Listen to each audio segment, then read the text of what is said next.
মাঝে মাঝে ধরো মাঠটা হয় বিশাল, এই বিশাল মাঠে এই পাশ থেকে ধরো তোমার এখানে আসতে হবে, এই যে এই বিন্দুতে গিয়ে তোমার একটা কোনো ধরো যে কোনো কাজে আসতে হবে আর কি।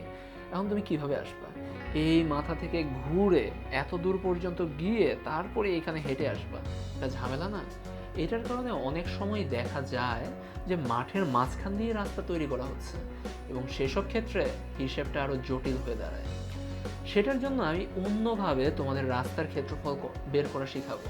দেখো, এই ক্ষেত্রে দেখো এই পুরোটা হবে একটা মাঠ, দৈর্ঘ্য 150 এবং প্রস্থ 100। এটা মিটার, যে কোনো একটা একক চিন্তা করে নিতে পারো, 150 মিটার 100 মিটার। আমার কাজ হলো গিয়ে রাস্তার ক্ষেত্রফলটা বের করে আনা। এখন দেখো রাস্তা আছে কোন কোন দিকে, আর কোনটা দৈর্ঘ্য আর কোনটা প্রস্থ। দৈর্ঘ্য বরাবর বলতে বুঝি আমি এই দিক দিয়ে, এবং প্রস্থ বরাবর বলতে বুঝি এই দিক দিয়ে।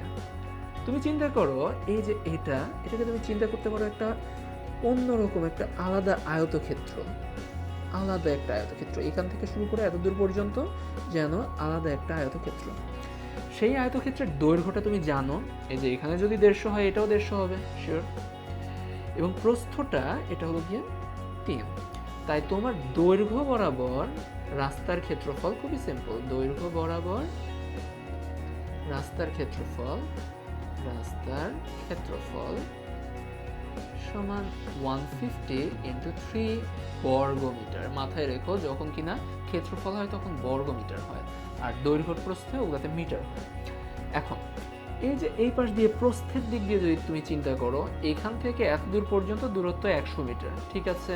প্রস্থ 3 মিটার, সেটাও ঠিক আছে। আমরা 100 গুণন 3 গুণ করে দিলেই কি প্রস্থ বরাবর রাস্তার ক্ষেত্রফল হয়ে গেল? তারপরে যোগ করে দিলেই হয়ে গেল? রং, এইভাবে করা যাবে না। তুমি চিন্তা করো, এখান থেকে যদি আমি আবার কাউন্ট করি, এই যে একটা পার্ট আছে না, এই যে এই পার্টটা, একে 2বার কাউন্ট করা হয়ে যায় না? দৈর্ঘ্য বলার সময় তো আমি এটা কাউন্ট করেইছিলাম, প্রস্থ বলার সময় যদি আমি আবার কাউন্ট করি তাহলে তো সমস্যা হয়ে গেল। তাহলে এই যে এইটা একটা ঘনর মতো একটা সাইজ থাকবে, এটাকে কাউন্টের বাইরে রাখতে হবে, অর্থাৎ বিয়োগ করে দিতে হবে।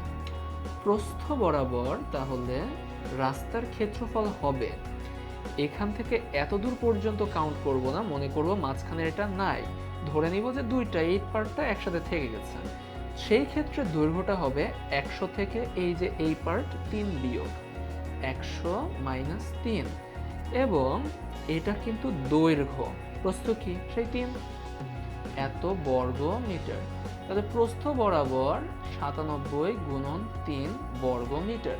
আমরা এইভাবে দৈর্ঘ্য বরাবর রাস্তার ক্ষেত্রফল বের করে ফেললাম, তারপরে আলাদাভাবে এই পার্টটাকে বাদ দিয়ে প্রস্থ বরাবর রাস্তার ক্ষেত্রফলও বের করে ফেললাম। এখন দুইটা পার্ট যোগ করে দিলে, অর্থাৎ 150 গুণন 3 প্লাস এই যে 97 গুণন 3, এভাবে করে দিলেই যে মানটা আসবে সেটাই আমার পুরো রাস্তার ক্ষেত্রফল। এবার কোন ক্ষেত্রে কোন পদ্ধতিতে রাস্তার ক্ষেত্রফল বের করবে, এটা তোমাদের কাছে প্রশ্ন।